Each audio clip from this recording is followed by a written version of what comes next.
So we're going to talk today about tapas. So last week, I got out the 8 limbs of yoga, and I told you the first and second limbs. If you don't remember, don't worry about it.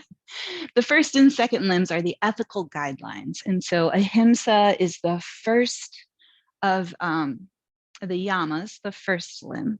So tapas is actually a niyama, this in the second limb. So tapas, just strictly defined, means heat, but it's like so much more than just heat. So it is, I like to think of it as purposely stepping into the heat, stepping into intensity because of something that you value.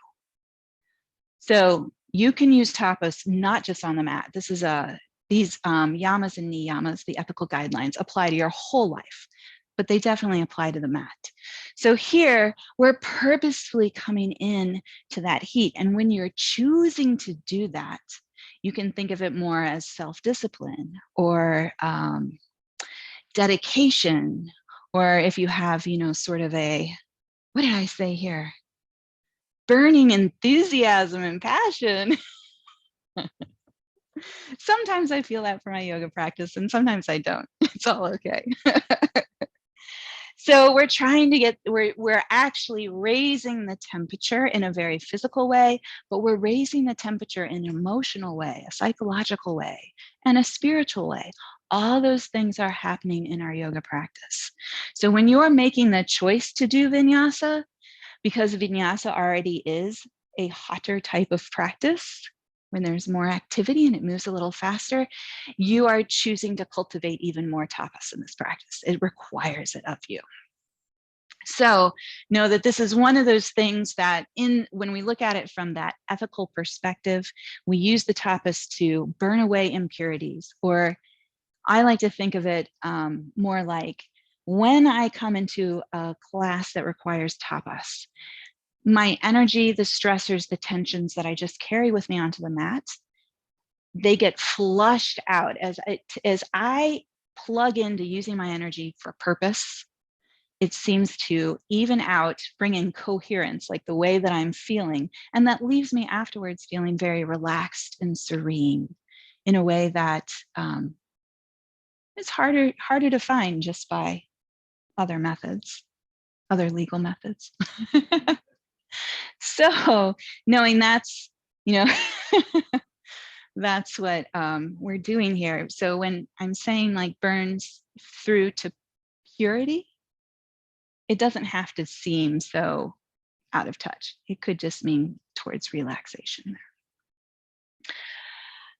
So we're going to match this though. So tapas, we want to step into the heat, but we also want to come to the level that we can handle. So we're all humans, we're all learning, we're all growing.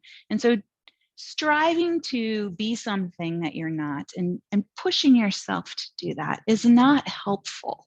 And it's not actually what we're talking about in tapas. So you're just coming to that place where you're getting your fires going. You're getting the energy up. It's not about the outcome. It's not about what the pose looks like. It's not about doing a million chaturangas. Yay, you did it. It's not about that at all. It's coming up to that place where you feel you're raising the heat. And so for each and every one of us, that's going to be at a different level. And every time you come onto the mat, it's a new day. Different things have happened to you before you came onto the mat. So it's going to be different for you each time. So we have to stay connected to ourselves in our practice so that we can modulate where's that right place for us to be working. So also in the Yoga Sutras of Patanjali, which is where the 8 limbs of yoga were described, he also has a sutra in the 2nd chapter, 46th verse. That's Sthira Sukham Asanam.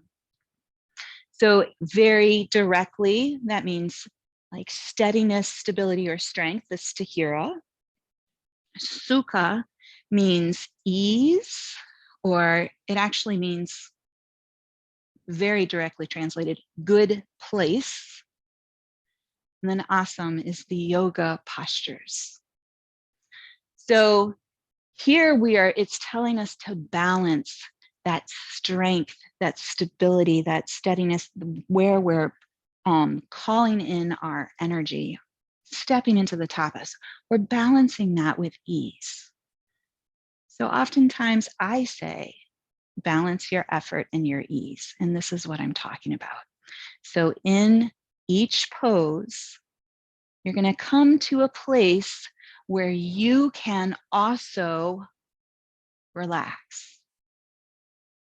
Does it sound like a contradiction? You've heard me talk about this a lot. So you'll come into where you feel sensation. Each of the poses brings sensation to different parts of the body. And if you push, you can go to the sensation level at the most that you can tolerate. And that's pretty common. We've been programmed that that's a good place to be. You'll be more productive, you'll make more progress, things will come faster. That's not the way it actually works. So when you push beyond to that most you can tolerate, you cannot relax and find ease in the pose. I'm talking about mentally, but I'm also talking about physically in the body. So when we give a lot of sensation to a muscle, it automatically, it's a reflex, contracts in opposition to that stretch so that it keeps itself from being injured.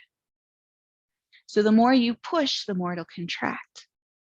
So the trick here is to push in a place that is the right place for you to work. It's like one step beyond your comfort zone, one step beyond that familiarity place. Where you feel sensation, you feel it, but you can relax into it instead of resist it. So if you can consciously do this in your mind, you'll feel the body release that reflex. And instead of fighting yourself, fighting against that contraction, the contraction starts to melt and you can very organically and naturally deepen the pose. And it might just be like a millimeter, something very small, but you'll be able to feel it if you're paying attention to your experience.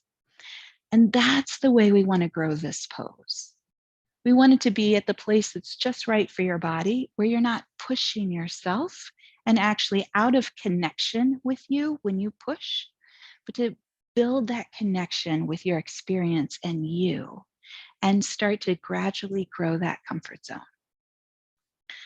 So tapas, stepping into the heat on purpose because you like it. No, maybe, maybe not. And then that Sthira Sukha asana.